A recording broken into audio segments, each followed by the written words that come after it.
First, there was the Samsung Galaxy S5, which we reviewed back in April.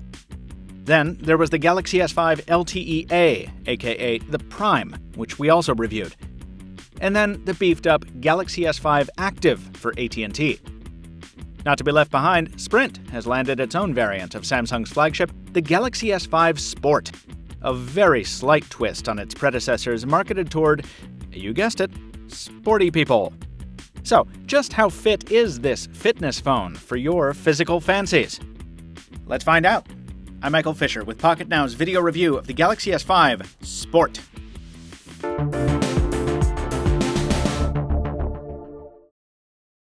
The most important thing to understand about the Galaxy S5 Sport is that, at its heart, it's a Galaxy S5. We'll explore what that means these days in a coming episode of After the Buzz, but for now, just know that if you like or hate the Galaxy S5, you'll feel the same way about the Sport. It's only slightly larger and heavier than the stock S5, but its industrial design makes it look much bigger. And while its rubberized battery door gives it more grip on the back, its totally smooth sides actually make it more slippery, more difficult to pick up. And there's no shockproofing here to protect it when you do drop it, though we're happy to see the usual IP67 water and dust resistance carried over, just so long as all the battery cover snaps are secured. Around front are the same hardware keys we saw on the S5 Active, all of which offer pretty good tactility, and the 5.1-inch AMOLED panel is capable of the same extremes of brightness and not so brightness, making it probably the most versatile smartphone screen we've used. And powering it all is the same Snapdragon 801 processor backed up by the same very capable internals, powered by the same battery pack that charges from 0 to full in about 2 hours. What's not the same is the software. Oh, it's still Android 4.4 shellacked over with Samsung TouchWiz, so you get all the usual benefits of multi-window, Knox, and so on. But Sprint has loaded the Sport with more carrier bloatware than we've seen in the States in a long time. Maybe ever. There are the usual folders full of add-ons that carriers consider perks. Visual voicemail that's only free for a month, pre-installed shortcuts to download eBay and iHeartRadio and a bunch of other stuff, a carrier portal that bothers you with notifications, and a featured apps widget that does a pretty good job of crashing for no reason. Oh, and TouchWiz itself also crashes on occasion. This isn't a pick on Sprint. All carriers do this to varying degrees. There's just a lot in this case.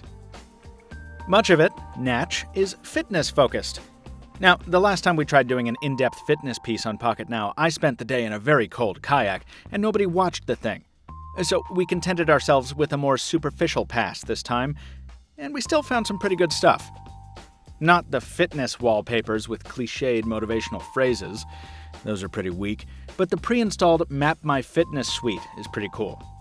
We especially like the visual trail on the map for walking, running, or biking, and the audio coaching feature seems pretty awesome too. Sprint is also offering a year's free subscription to the Map My Fitness MVP program, a $30 value. You can open the app through the persistent poll tab on the home screen, which also gives you S-Health, some health news, and Spotify. And, by the way, Spotify also comes with a few free months of premium membership. But that poll tab tends to pop up even when it's not needed. And we also get random system update notifications, even though no update is available. It's possible that our demo unit is defective. If it turns out we're the only ones reporting this experience, we'll revisit the Sport in a follow-up. Sprint's HD voice technology is available across most of its network now, but we didn't have another HD voice-enabled Sprint device available to test with. Plain old cellular calls were fine, if a little muffled over our 6-day test period, and the speakerphone was usually nice and loud as well. In terms of coverage, Sprint suffered significantly indoors, often dropping LTE in favor of 3G. But it's never as bad as the signal meter thinks it is. We were usually able to maintain calls and data sessions with just 1 bar of service, and when we had a 4G connection, speeds were good. That's important for sharing photos, among other things, and photos were exactly as we've come to expect from the Galaxy S5. Great in daylight, okay in dim conditions, not so hot in low light. Battery life was also on par with what we've seen before from Samsung's 2014 flagship. If all that seems mighty familiar, it should.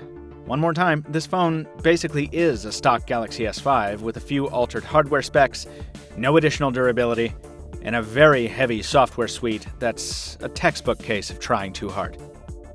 The fitness and Spotify promotional savings amount to just shy of $100 in the best case, which is possibly why Sprint is charging an extra Benjamin for this device online compared to its non-sporty sibling. But frankly, this just seems like a case of same but different.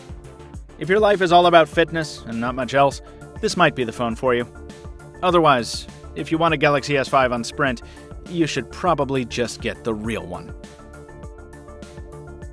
For a refresher on why, check out our full review of the standard and prime Galaxy S5s and see how their bulky camouflage compatriot over at AT&T fared in our Galaxy S5 Active review. Please like this video and subscribe if you did enjoy it. Till next time, this has been Michael Fisher with Pocketnow, Captain Two Phones on Twitter. Thanks for watching, and we'll see you next time.